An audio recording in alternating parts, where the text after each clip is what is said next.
Bonjour, c'est Fabien. Dans cette vidéo, je partage avec vous un petit outil qui peut être assez pratique pour générer des favicons.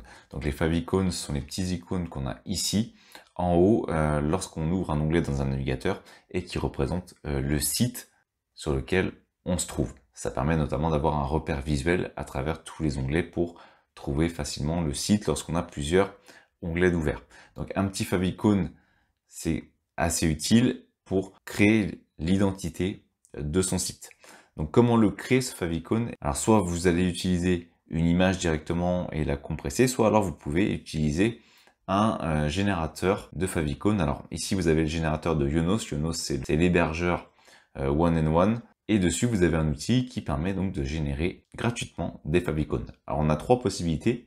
Soit vous le faites vous-même, alors vous allez pouvoir ainsi dessiner la forme. Donc ici je l'écris en noir, mais je peux changer la couleur si je le veux. Par exemple, je pourrais ici ajouter du bleu.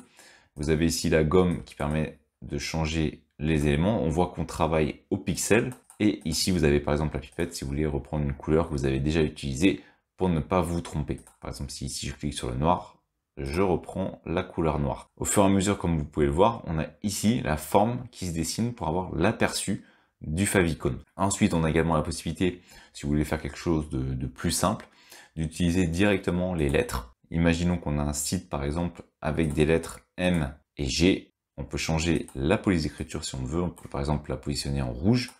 On peut changer l'arrière-plan si on veut également. On pourrait très bien basculer en noir.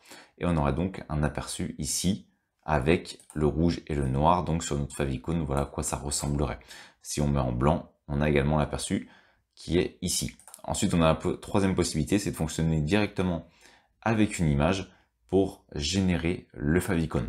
Et c'est l'image qu'on va charger ici, qu'on va pouvoir transformer ensuite en favicon. Une fois qu'on a fait cette transformation, il suffit de cliquer sur générer le favicon.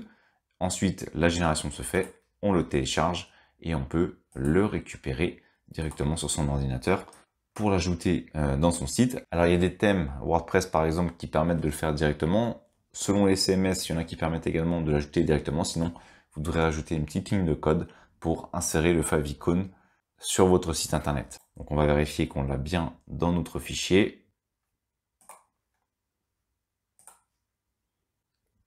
Si je vais dedans, on peut voir que je récupère le favicon et l'ensemble des différents favicons qu'on peut générer, notamment ceux qui sont pour Apple ou encore Android pour adapter la taille parfaitement à l'appareil sur lequel le site est ouvert. Donc c'est vraiment un outil très pratique pour générer l'ensemble de ces favicons très rapidement. Donc si vous avez déjà un logo ou une image que vous souhaitez utiliser en favicon, vous avez juste à la charger ici et ensuite à la transformer en favicon.